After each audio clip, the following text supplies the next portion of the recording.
Reading with your kids. Hola, ni hao, konnichiwa, assalamu alaikum, shalom, mahaba, mori muli wanji, namaste, jumbo, bienvenidos. Hi, my name is Jedley, and this is the Reading with Your Kids podcast. We are coming to you from the beautiful neighborhood of Reedville in the southwest corner of Boston, Massachusetts. We are so delighted and so very honored that you would join us in our mission to help all families grow closer through reading. Please be sure to tell all of your family and friends about the show. Please be sure to tell your kids' teachers, the librarian, the principal, and also please be sure to subscribe to the show on the iHeartRadio app, on Spotify, Apple Podcasts, Amazon Music, Stitcher Radio, wherever you find your podcast. Our guest today is J.D. Peabody. He is here to celebrate his debut middle grade fantasy novel, The Inkwell Chronicles. Before we invite J.D. into the studio, we want to let all the authors and aspiring authors out there know that we would love for you to visit our website, readingwithyourkids.com. There is an authors click here button up at the top of the page. We would love for you to click on that button. And you are going to love that you clicked on that button because you will be able to find out how you can be a guest on the Reading with Your Kids podcast. It's fun. It's easy. It gives you the chance in a long-form conversation to tell the world all about your fantastic book, about your inspiration, about you, about your brand. So valuable. And check it out. It doesn't cost a thing. You can also learn how you can submit your book to our certified great read panel. If they believe that your book is worthy of 4 or 5 out of 5 stars, it becomes a certified great read. You can also find out about our monthly promotion programs that will celebrate your book through commercials here on the podcast with messages to our 110,000 plus social media followers, and have your book on display at whatever live event we are at in a particular month. In February, we'll be at the PTO Today Expo in Edison, New Jersey. What a great way to introduce your book to thousands of educators and parents throughout that area. Check it out today, readingwithyourkids.com. Click on the Authors Click Here button at the top of the page. Join us right now from the beautiful state of Washington, where it's cold and dreary and a wonderful place to talk about a middle grade fantasy novel.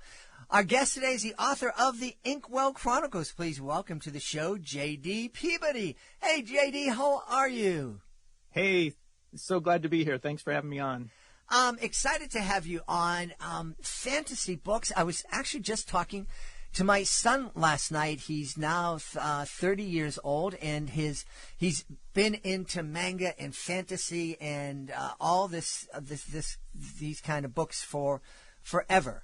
And last night, his wonderful wife challenged him to write a fantasy novel. So that's something that's on his plate.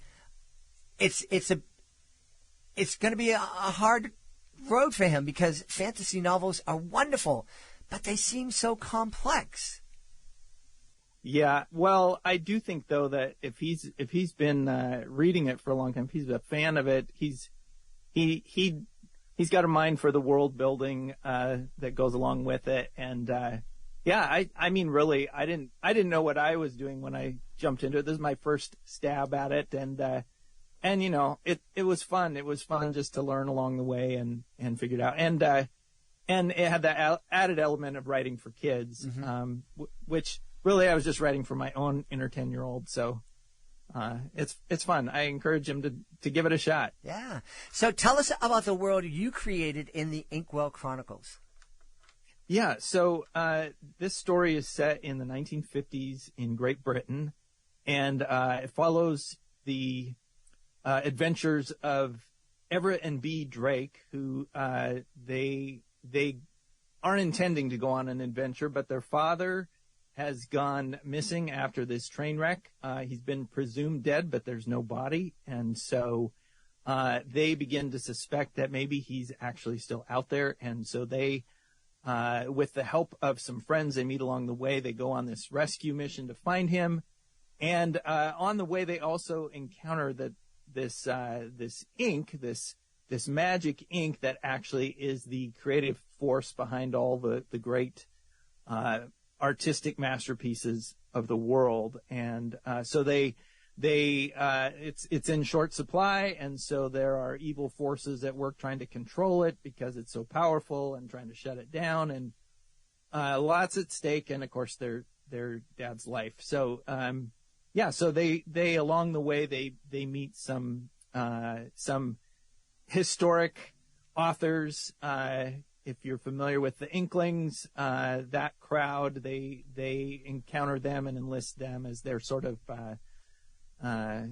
key players as sort of the guardians of this ink, and then there's some other sort of fantastical villains and the giant pigeon, and so things like that along the way. So it was just fun to create and imagine and weave in history and imaginary places. That sounds like fun. And we always encourage our listeners to continue to read with their kids long after their kids become independent readers. And I know that not every tween is going to want to sit down and read the Inkwell Chronicles aloud, but there's nothing that's stopping a family from picking up 2 copies of the book and co-reading it and coming together and having conversations about the book on the way to soccer, on the way to church, during dinner. This sounds like a great book to kind of do that with. Yeah, I hope so. I've been told that it's a good read aloud, and interestingly, my publisher had me read several chapters aloud as part of the promotion, and then they did an actual audiobook of it with a professional narrator, and I heard her do it, and she's from Great Britain and has just these wonderful character voices, and I was like, oh, that sounds much better than my version. But yeah, there's lots of material in there that I think would lend itself to good discussion and some good history lessons, and just good fodder for family conversations, I think. Yeah. You mentioned the British accent. What is it about the British accent that folks here in the States absolutely adore?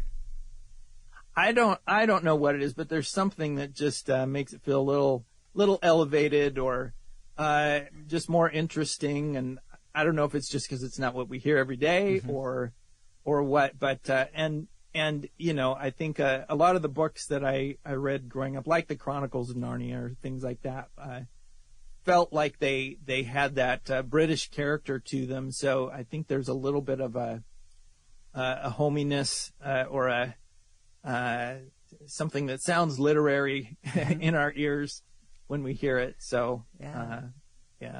What was there one thing or one incident that sparked this book?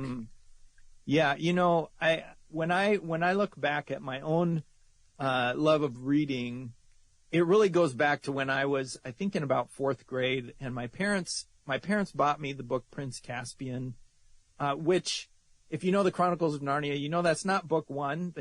So I started reading book 2 first, read them out of order, and it really didn't matter, because it was the first time for me that I got really transported into another world by a book, and I kind of felt like coming up for air when I finished looking around, going, where am I? And so the thought was really, trying to create that kind of experience for kids as they read it. And at the time that I sat down to write the book, I really, I'd never written a book before. I didn't know. I'd written a lot throughout my career. I started out in advertising, and most of my writing, though, was very short form. I could write a 30-second commercial and follow the arc of a storyline that far, but the idea even of a book was just daunting. And then I wrote a screenplay that a screenplay is really a great writing project, because you can feel like you're making a lot of progress really quickly, because there's hardly any words on a page. And so there's this, 120 pages total, and you feel like you've completed something. And so that was kind of my first big project and going, oh, maybe I could do this. And then I really personally went through kind of an emotional, mental crisis. I call it hitting my wall in about 2014, and so really dealing with some anxiety and some OCD, and writing for me became part of my therapy, really, and a place where my brain could just play. Mm-hmm. And so, so I really did set out to write it for my inner 10-year-old and kind of go back to that mm-hmm. feeling and experience. And so it was just really a fun delight to write. And first version I wrote was terrible, but I thought it was awesome. And so I'm sending it out to literary agents and going, surely somebody's going to think this is amazing. And I literally had over 100 rejections of people saying, no, this is no good. Mm-hmm. This is not for us. And, but then there were a few along the way who would say, it's not good, and here's why, and give me just enough criticism to keep working at it and keep mm-hmm. changing it. And then finally I did get an agent, and she took it to the woodshed and really made me work it over. And then we ended up parting ways, and I got another agent, and he did the same thing. So it ended up being, about 6 or 7 years in the writing process before it got to a publisher. And, wow. And then there were 35 publishers who rejected it before it finally landed, and then they wanted edits. And so, I've learned, if nothing else, to be edited and submit to the process. So, yeah. What was it, other than those few moments of rejection that came with some advice? What was it that kept you going? Because someone who didn't come from a writing background, it doesn't sound like you always dreamt of being a children's author. It still takes some grit to kind of continue to get back up and keep going. And the first agent didn't work out, and the second agent, and the 35 rejections. And I'm imagining at some point you might have been saying, I can go back to advertising, make some money here. Yeah.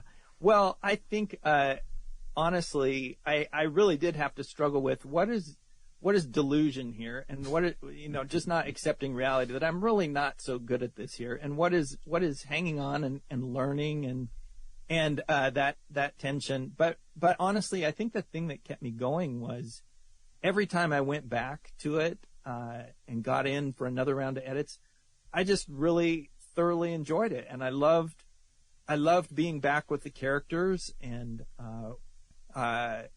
every time I kept waiting for the time it was going to feel like drudgery and feel like I can't take this anymore, and it never did. It never got to that point. Mm-hmm. So it was still continuing to be fun. So, and I did learn. I really feel like, I'm a much different writer now than mm-hmm. I was when I started, and the story is much different. And so, I've been working on the sequel. I just turned that one into the publisher, and that process only took about 6 to 8 months, which, the world's already built. I know who the characters are. I know how they're going to react in a situation. And so, and that too was fun. So, great. I think just because I just kept enjoying it. Yeah.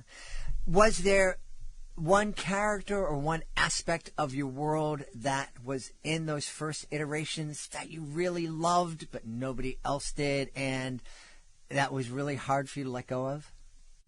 I think there were probably several things. I'm trying to think if there were any actual characters. I heard early on in the process the line, you have to be able to kill your darlings, and let go of those things that you're so attached to that nobody else is going to. And so there were several scenes that just in the long run didn't serve the story, didn't advance the plot. And so as creative and clever as they were, I had one sort of underground scene where I had this mode of transportation that I had come up with that I thought was really clever.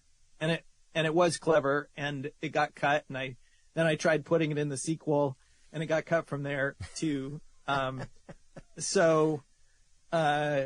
Yeah, I think that was hard sometimes to be able to go, okay, what's gonna really serve the story here. Mm-hmm, mm-hmm.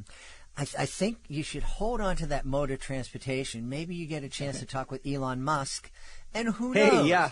Who knows? Who knows? We mentioned earlier that, we love and we think that this would be a great book for families to co-read together or to listen to that audio book with that British voice that is so much better than yours. What kind of conversations do you think families can have as they're reading this book?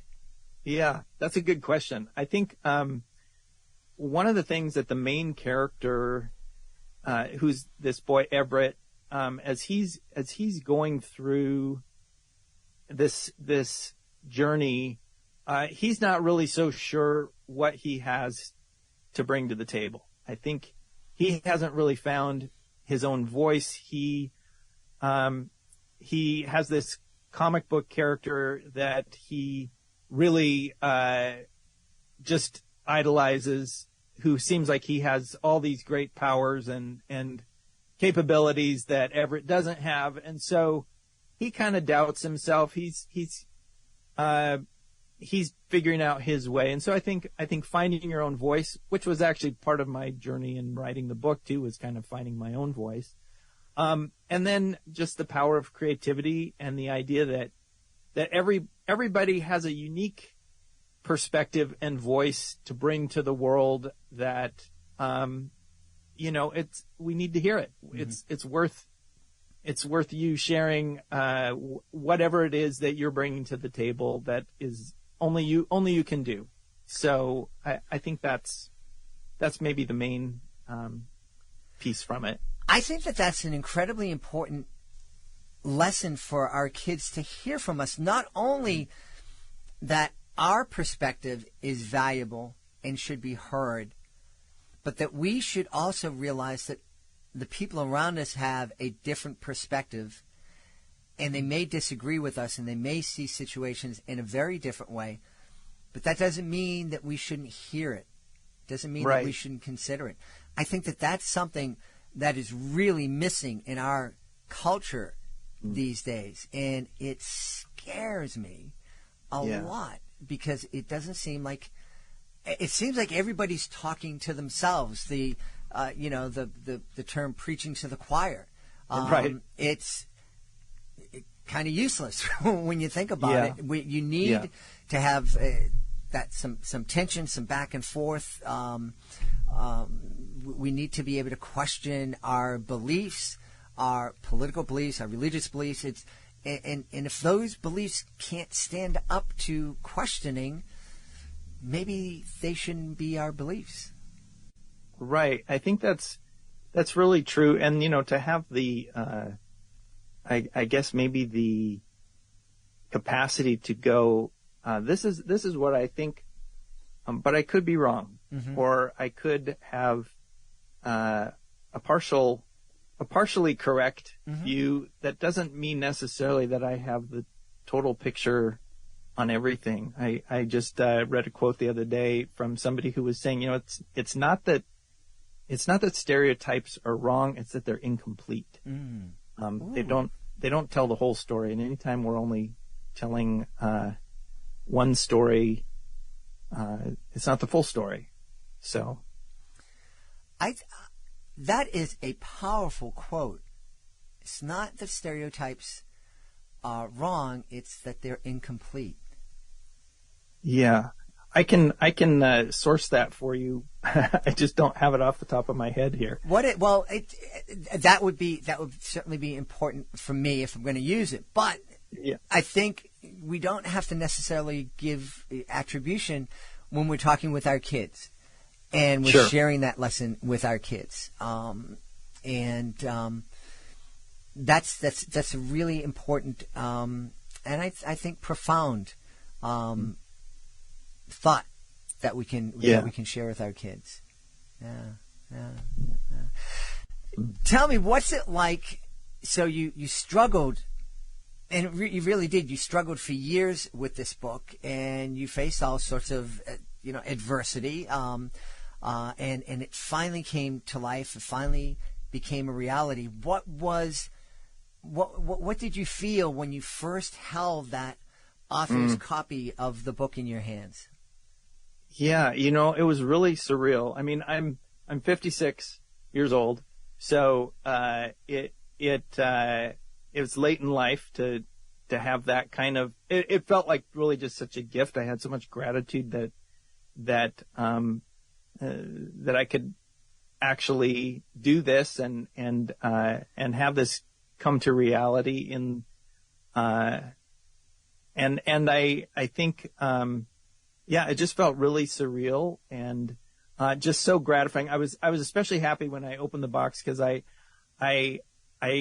knew they were doing a hardback version, but I didn't know if it was going to have a dust jacket, and it had a dust jacket, and that just was so pleasing to me. I don't know why, but that just made me so happy. It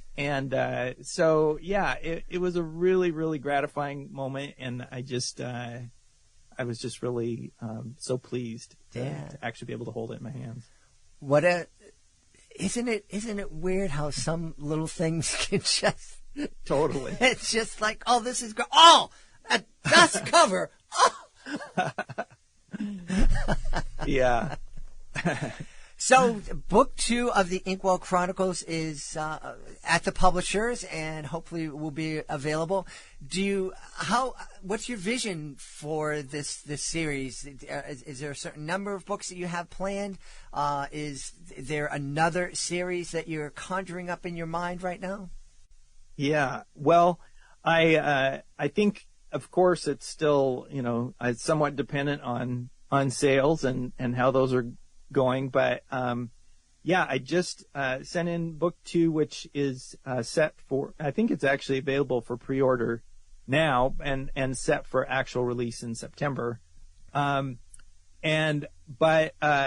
I'm beginning to work book 2 as book 2 ends. It's a real cliffhanger. So if there isn't a book 3, I'm going to be really sad because it's begging for it. So I will write it regardless of whether it gets published or not. But I mean, the concept of the story is big enough that it could go a lot of different directions. It could be multiple books, or it could spin off into sub-series or something else. But I'm enjoying where it's at right now, and I also really enjoy the age that the main characters are at right now, and so it would be interesting.